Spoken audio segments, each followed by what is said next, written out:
2024 Andhra Pradesh assembly ఎన్నికలు దేశ రాజకీయాల్లోని అతిపెద్ద షాక్లలో ఒకటిగా నిలిచాయి. కూటమి అఖండ విజయం సాధించింది. 175 సీట్లలో 164 సీట్లు గెలుచుకుని అధికారంలోకి వచ్చింది. ఇక వైసీపీ కేవలం 11 సీట్లకు పరిమితమైంది. అయితే ఈ భారీ ఫలితాల వెనుక అసలేం జరిగింది? ఎన్నికల ప్రక్రియలో ఏదైనా అనుమానాస్పద అంశాలున్నాయా అనే ప్రశ్నలు ఇప్పుడు మళ్లీ తెరపైకి వచ్చాయి. దీనిపై ప్రముఖ ఆర్థికవేత్త, రాజకీయ విశ్లేషకుడు పరకాల ప్రభాకర్ దివైర్ లో ఒక సంచలన కథనం రాశారు. ఆ కథనం ఇప్పుడు రాజకీయాల్లో పెద్ద చర్చకు దారితీసింది. పరకాల ప్రభాకర్ తన కథనంలో 2024 ఏపీ ఎన్నికల ఫలితాల వెనుక ఒక మిరాకిల్ ఉందా లేదా మిస్చీఫ్ ఉందా అని ప్రశ్నించారు. అంటే ఫలితాలు సహజంగానే వచ్చాయా లేక పోలింగ్ డేటాలో అసాధారణ మార్పులు జరిగాయా అనే అంశంపై ఆయన అనుమానాలు చేశారు. ఇక ఆయన చెప్పిన కొన్ని కీలక పాయింట్లలో మే 13 పోలింగ్ జరిగిన రోజే సాయంత్రం 5 గంటల వరకు సుమారు 68% ఓటింగ్ నమోదైందని ఎన్నికల అధికారులు ప్రకటించారు. అదే రోజు రాత్రి 8 గంటలకు కూడా పోలింగ్ శాతంలో పెద్ద మార్పు లేదని తెలిపారు. కానీ రాత్రి 11 గంటల 45 నిమిషాలకి ఒక్కసారిగా పోలింగ్ శాతం 76% దాటిందని తర్వాతి డేటా చూపించింది.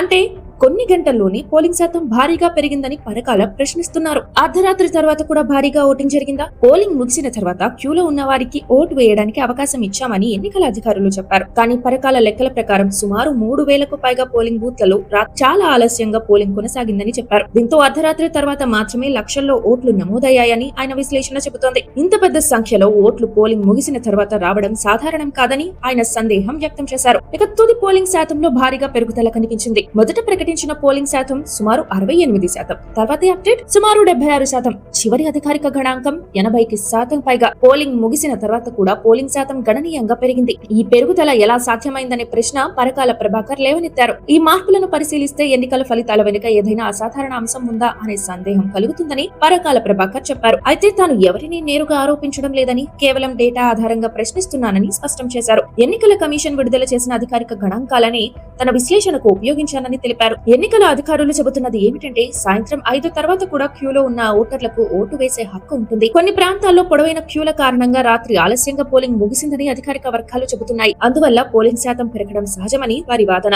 2024 ఏపీ ఎన్నికల ఫలితాలు చాలా భారీ మార్పును చూపించాయి. 2019లో భారీ మెజారిటీతో గెలిచిన వైసీపీ 2024లో ఘోర పరాజయం చవిచూసింది. ఇక కూటమి భారీ విజయాన్ని సాధించింది. ఇలాంటి పరిస్థితుల్లో పోలింగ్ డేటా ఫలితాలపై సందేహాలు రావడం సహజమేనని రాజకీయ విశ్లేషకులు అంటున్నారు. పరకాల ప్రభాకర్ కథనం ఏపీ రాజకీయాల్లో కొత్త చర్చకు దారితీసింది. ఎన్నికల ఫలితాలు పూర్తిగా సహజమేనా లేక పోలింగ్ ప్రక్రియలో ఏదైనా లోపాలున్నాయా అనే ప్రశ్నలు ఇప్పుడు వినిపిస్తున్నాయి.